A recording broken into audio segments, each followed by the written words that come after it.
Hello friends, আমি চলে এসেছি। আমি কার্তিক, আমার নতুন ইউটিউব চ্যানেল টু সাইড কিচেনে। আজকে আবার একটা নতুন রেসিপি নিয়ে। আজকে রেসিপি হচ্ছে সাবুর পাঁপড়।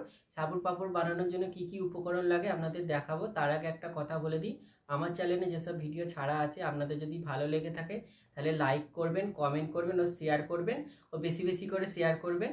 আপনি যদি আমার চ্যানেলে নতুন হয়ে থাকেন তাহলে সাবস্ক্রাইব করবেন আর নিচে থাকা বেল নোটিফিকেশনটা অলে করে দেবেন, যাতে আমাদের ভিডিও আপনাদের কাছে আগে পৌঁছে যায়। তাহলে চলুন আজকে সাবুর পাঁপড় বানানোর জন্য কি কি উপকরণ লাগে আপনাদের দেখাই।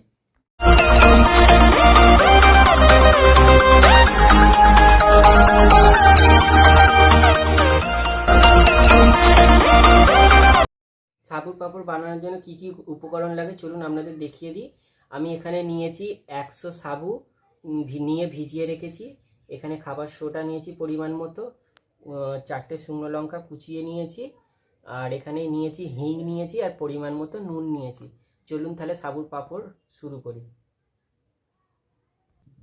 গ্যাস জেলে নিয়েছি, নিয়ে আমি বাটিটা বসিয়ে দিয়েছি। বাটিটা গরম হোক, তারপরে এর মধ্যে জল দেবো। বাটিটা আমার গরম হয়ে গেছে, এবার এর মধ্যে জলটা দিয়ে দেবো।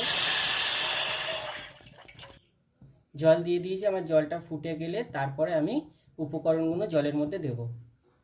জলটা ফুটে গেছে, এবার জলের মধ্যে উপকরণগুলো দিয়ে দেবো। খাবার সোডাটা দিয়ে দেবো, এবার হিঙের গুঁড়োটা দিয়ে দেবো, পরিমাণ মতো নুন দিয়ে দেবো। এবার আমি সাবুটা দিয়ে দেবো। সাবুটা দিয়ে দিয়েছি, এবার ভালো করে নাড়িয়ে নেব। এবার আমি এর মধ্যে শুকনো লঙ্কাগুলো দিয়ে দেবো, দিয়ে ভালো করে নেড়ে এটা একটু ভালো করে ফুটিয়ে সেদ্ধ করে নেব। দেখুন আমার সাবুগুলো কি সুন্দর ফুটে গলে গেছে, কিন্তু এটা একটু ফুটিয়ে একটু কমিয়ে নেবো ভালো করে, তারপর ঠান্ডা করে নিয়ে তারপর পাঁপড়টা দেব। দেখুন আমার সাবুটা পুরো রেডি হয়ে গেছে। এবার এটা আমি ঠান্ডা করে নেব, নিয়ে তারপরে পাঁপড়টা রোদে শুকনো করতে দেব। দেখুন এটা আমার ঠান্ডা হয়ে গেছে, এবার পাঁপড়টা দিয়ে দেবো। এতে পাঁপড়টা দেবো, তেল মাখিয়ে নেব। এবার পাঁপড়গুলো দিয়ে দেবো এরকম করে।